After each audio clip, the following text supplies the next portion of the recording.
Scorpio. Thank you for joining me as we dive into 2020. It's a little video calendar at a glance of 2020. And Scorpio, you're always in the mix somewhere.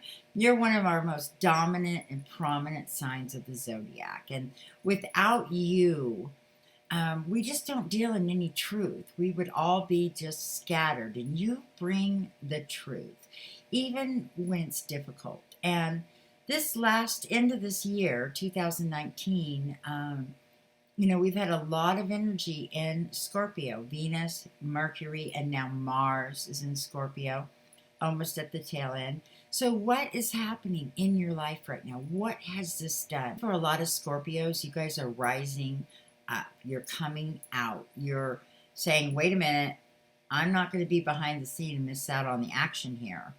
I need to still feel like I'm in control. I need to still feel like I'm a part of this. I think it's easy at times when we're dealing with the water energy, especially Scorpio. There's times when you guys do isolate yourself and you do go behind the scenes. But this year, you've got to come out. You have way too much truth. You have way too much knowledge. You have way too much emotional connection to the things around you to sit back behind the scenes. We have Mars moving into Sagittarius in your second house, which is how you can make money, which is the things that you love. Now, there's some travel there. There's some education there. You're learning new things, but it's kind of back in the second house where you feel really comfortable. Second house are the things often when we're young, the things that we love. It's like those things when we're little, we learn to take horse riding lessons, or, we have animals, or, we love to read. And then so someday we have a library. It's like you grow up and do the thing that you loved as a child. And for Scorpios, they love travel. They love lots of different people. They love different languages. They're very intelligent. You guys know how to do your fine wine and eat good food and really enjoy the richness of life. And so that's really powerful for you. Also, with all of this energy moving into Capricorn in your third house, there is some powerful power play issues with third house issues, which is sisters, siblings, cousins, community, neighborhoods, schools, those things that we grow up with, our community around us. And, Scorpio, you want to make sure you have a voice when it comes to these family issues that are going on around you.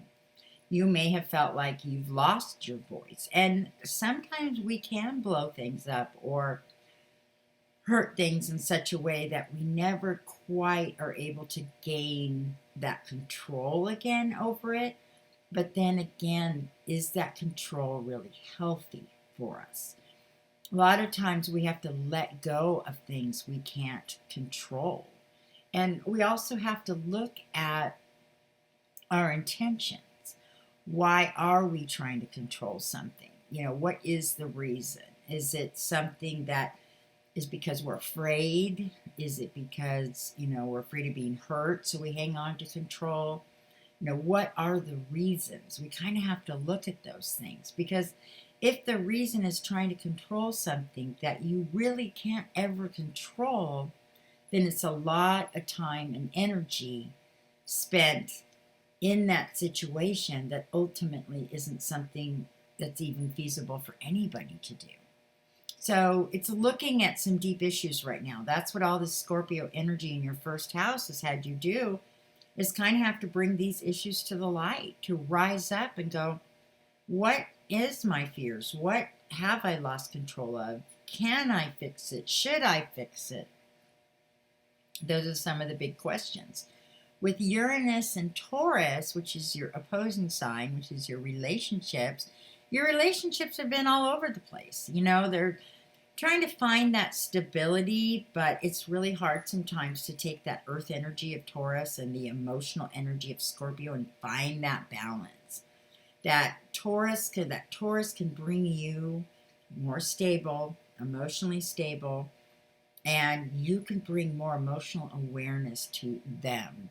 Often, Taurus and Scorpio deal with traumas, they deal with psychology, they deal with helping others. Here you have your psychiatrists, your doctors, your surgeons.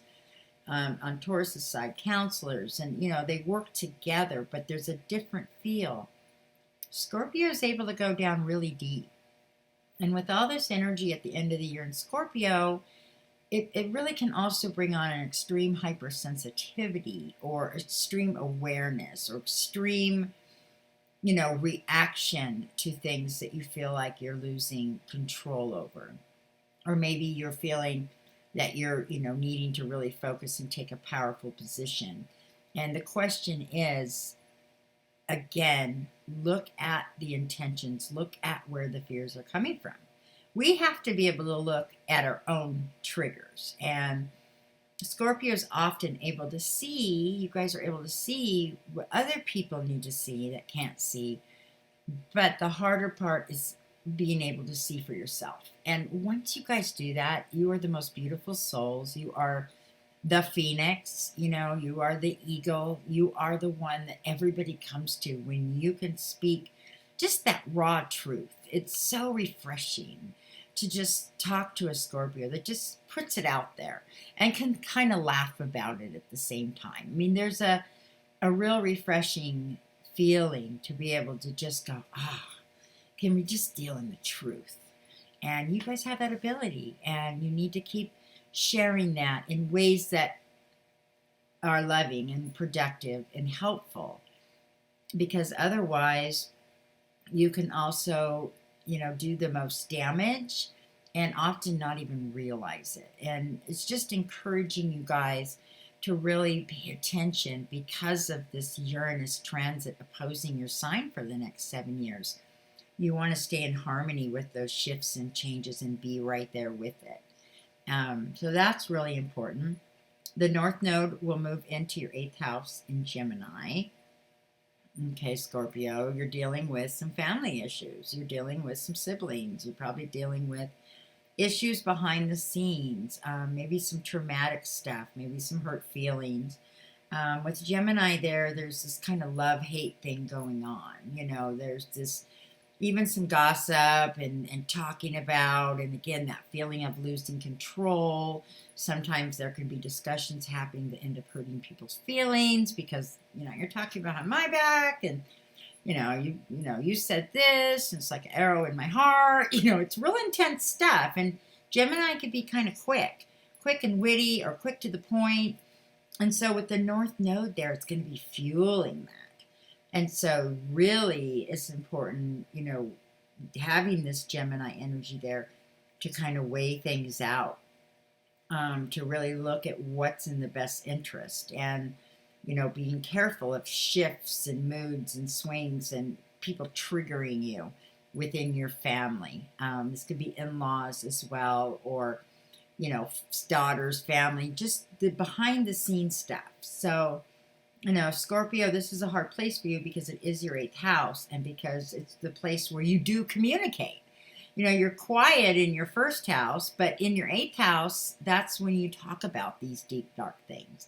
And so you're wanting to talk about them. You're wanting to have clarity and get healing. And that's coming. But, taking care as well, because it's very volatile. It's a very volatile situation at times. And, this is a chance to do a lot of really deep healing.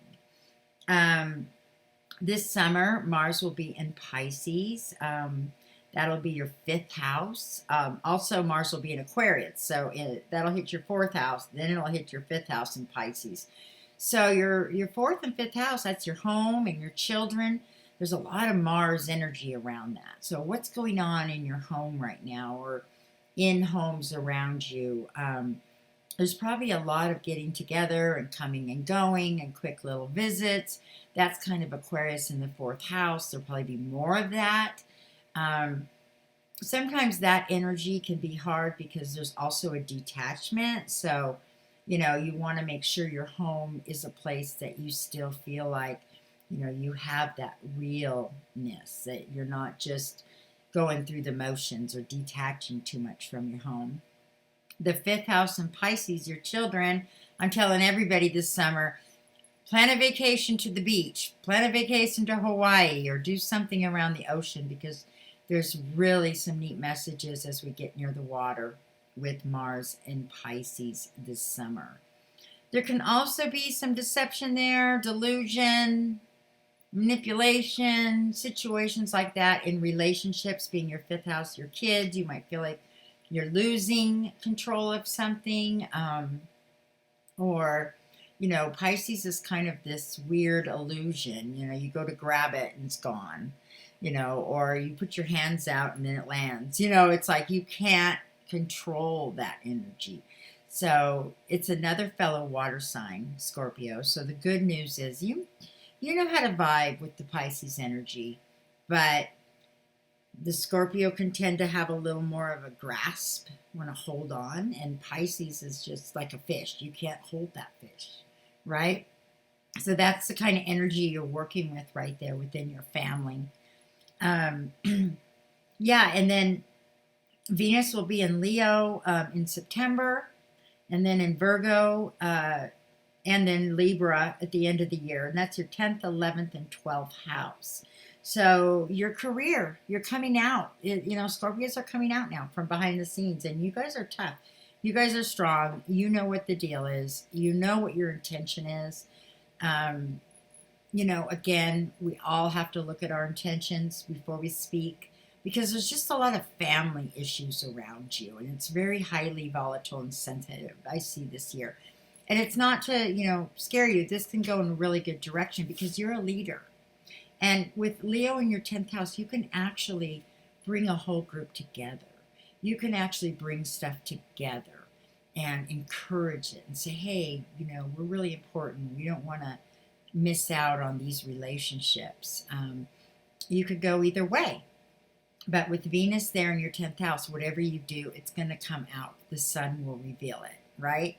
And then 11th house Virgo, it's kind of like, you know, you're going to be out traveling around. If you have humanitarian efforts, you know, Scorpios usually like little animals. They'll save the cats, you know, they'll be involved in something. Get involved in something this year where you can help and nurture and keep yourself busy. And you're doing something good so that you're not just letting everybody else's toxic crap drain you down. And I'm talking to everybody about this, but especially Scorpio, because with the water signs, you know, they take it the hardest, you know, and you know, you can absorb people's intentions. And when you do that, I mean, that's pretty heavy stuff, because, you know, you have that discernment. You just got to be careful that, you know, you don't lead to over, you know, exaggerating something or getting paranoid about something, although there are reasons sometimes to feel that way. I just think it's important that you know, you've got a lot to handle emotionally.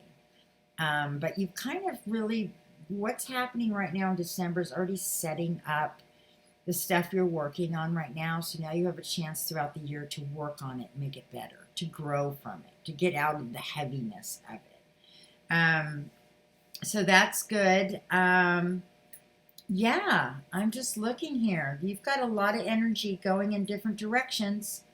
The water signs are going to be Mercury retrogrades this year. So we've got Pisces, Cancer, and Scorpio retrograding. So again, when we have these retrogrades throughout the year, that's your time to really stop and go, okay, I need to back up. I need to take care of myself. I need to rethink this. You know, really give yourself a little check at where you are. Because there is going to be some emotional issues and power issues, power trips with this Capricorn. And Scorpios don't like anybody pulling a power trip on them. So, you know, you're going to be kind of having to use, you know, that eagle eye and that discernment, a lot of it this year. Just keep yourself navigating. But again, you know, your career is good. Good things can come out, especially this spring or this fall. There's a lot of good stuff coming out. Keep working on the things that are important to you. You know, identity in your everyday work. You know, you're a powerhouse going every day. You like to be active. You like to get things done. So there's a lot of energy there as well. But yeah, you're going to be balancing. It's kind of a juggling act. But by the end of the year, you should have all of this kind of like, okay, this is where it's going to be. I've made it.